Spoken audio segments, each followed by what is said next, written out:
పేరు పెద్దిరెడ్డి సుధారాణి. చిలకలూరుపేట కో కన్వీనర్గా చేశాను గతంలో జగనన్న సీఎంగా ఉన్నప్పుడు.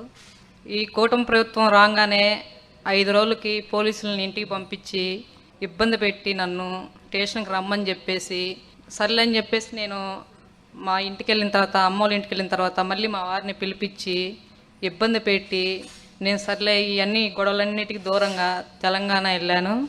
తెలంగాణ వెళ్ళినా కూడా అక్కడ కూడా ఇబ్బంది పెడుతూ ఫోన్లు చేస్తూ, నేను హౌస్ కట్టుకున్నాను చిలకలూరుపేటలో, దాన్ని కూడా కూల్చేస్తామని ఇబ్బంది పెడుతూ, మా వారిని జాబ్ చేస్తుంటే అక్కడి నుంచి పిల్లలతో సహా అర్ధరాత్రి నైటు 8 గంటలప్పుడు తర్వాత ఉదయం తెల్లారుజామున తీసుకొచ్చారు చిలకలూరుపేట టౌన్ పోలీస్ స్టేషన్కి. టౌన్ పోలీస్ స్టేషన్లోకి తీసుకెళ్లకుండా వెనక పక్క క్వార్టర్స్కి తీసుకెళ్ళి 2 రోజులు అక్కడే పెట్టేసి, నా భర్తని ఒక ఉద్యోగస్తుడు బీటెక్ సోషల్ మీడియాకి అసలు సంబంధం లేదు, ఒక ఉద్యోగస్తుడు నన్ను పిల్లల్ని నైట్ అంతా జర్నీ చేసి వెనక పక్క కారులో ఎక్కడో లాస్ట్ను కూర్చోబెట్టి ఇబ్బంది పెడతా, కారులో వస్తా తిడతా, ఇబ్బంది పెడతా, కొడతా తీసుకొచ్చాడు పిల్లలతో సహా. భార్యాభర్తలు ఇద్దరు నైట్ పూట. అంటే ప్రశ్నించకూడదా సోషల్ మీడియాలో ఆడపిల్లల్ని?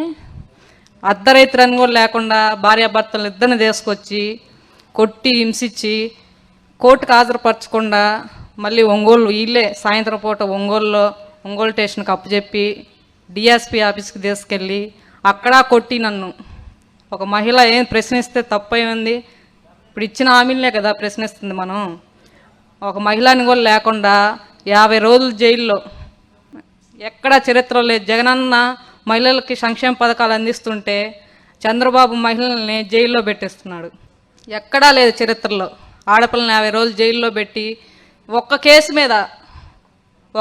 మీద 17 చోట్ల ఎఫ్ఐఆర్లు నమోదు చేపించి 17 కేసులు మొత్తం నా మీద, నా భర్త మీద 12 కేసులు. అసలు ఎటువంటి కనీసం సోషల్ మీడియా అనే యాప్ కూడా నా భర్తకు లేదు. 12 కేసులు పెట్టించారు.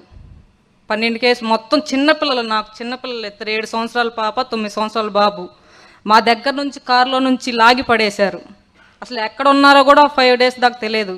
తర్వాత మా నాన్న పిల్లల్ని తీసుకుని హ్యాండ్ ఓవర్ చేసుకున్నాడు. పిల్లల్ని కూడా బాగా తిట్టి నన్ను హింసించి ఇద్దరిని కొట్టి, అసలు ఎటుపోతుంది చంద్రబాబు లేడీస్ మీద ఇలాగా 50 రోజులు జైల్లో పెట్టించడమా? ఎక్కడన్నా ఉందా దేశంలో? ఎక్కడైనా ఆడపిల్ల సోషల్ మీడియాలో ప్రశ్నించినందుకు అసలు ఎంత మార్ఫింగ్ చేశారు. చిన్న పాపని, మా పాపని న్యూడ్ ఫోటోలకి తలకాయలు అతికిస్తారు ఐటీడీపీ వాళ్ళు. ఎక్కడన్నా చరిత్రలో అసలు చిన్న పిల్లల్ని వాళ్ళే ఐటీడీపీ పెట్టిన తర్వాత అసలు ఎంత హింసించారు. ప్రతి మహిళ, వైసీపీలో ఉన్న ప్రతి మహిళల్ని బూతు మాటలు అసలు ఎలాగంటే పని చేయకూడదు, వీళ్ళు సోషల్ మీడియాలో యాక్టివ్ అవ్వకూడదు. 50 రోజులు జైల్లో పెట్టించి ఆరోగ్యం బాగాలేకపోయినా సరే పీటీ వారెంట్లు, కస్టడీలు మొత్తం 17 కేసులు పెట్టి 50 రోజులు జైల్లో పెడితే మహిళలు అందరూ తగ్గిపోతారు, పాతాళానికి తొక్కాలి అని చంద్రబాబు ప్రయత్నిస్తున్నాడు. ఎన్ని ఇబ్బందులు పెట్టినా జగనన్న మళ్ళీ సీఎం చేసుకునేదాకా మా అభిమానాన్ని చంపలేరు. మళ్ళీ పనిచేస్తూనే ఉంటాం జగనన్న కోసం. ఒక మహిళని లేకుండా మళ్ళీ దూషించడం పోలీసులు. కులాన్ని పెట్టు, ఏదో ఒకటి పెట్టు, చేతి మీద జగనన్న పేరుంటే కూడా తిట్టడమే. జగనన్న పేరు రాసుకున్నాం, ఎందుకు రాసుకున్నాం? అభిమానం. ఆడపిల్లలకు కానీ ప్రతి పేద ప్రజలకు కానీ సేవ చేయటం. జగనన్న పేరు ఇష్టానుసారంగా తిట్టడం, హింసించడం. చిన్నపిల్లలండి. 50 రోజులు జైల్లో ఉన్నాం. చదువు పోయింది, 3 నెలల స్కూల్ పోయింది. వాయిదాలు, కండిషన్లు. ప్రశ్నిస్తే కేసులు పెడతారా? టార్చర్ పెట్టడం, తిట్టడం, హింసించడం. నా మీద ఒకటి 111 కేసు.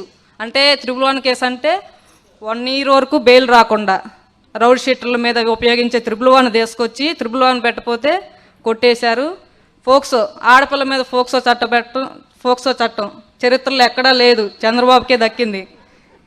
మళ్ళీ ఎస్సీ ఎస్టీ కేసు, అవన్నీ జడ్జి గారు కొట్టేశారు.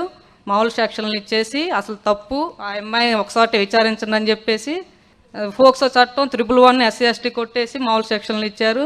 వాయిదాలు తిరుగుతున్నాను, పోరాడతాను, జగనన్న కోసం పనిచేస్తాను, ఇంకా యాక్టివ్ అవుతాం, భయపడేది లేదు జగనన్న కోసం.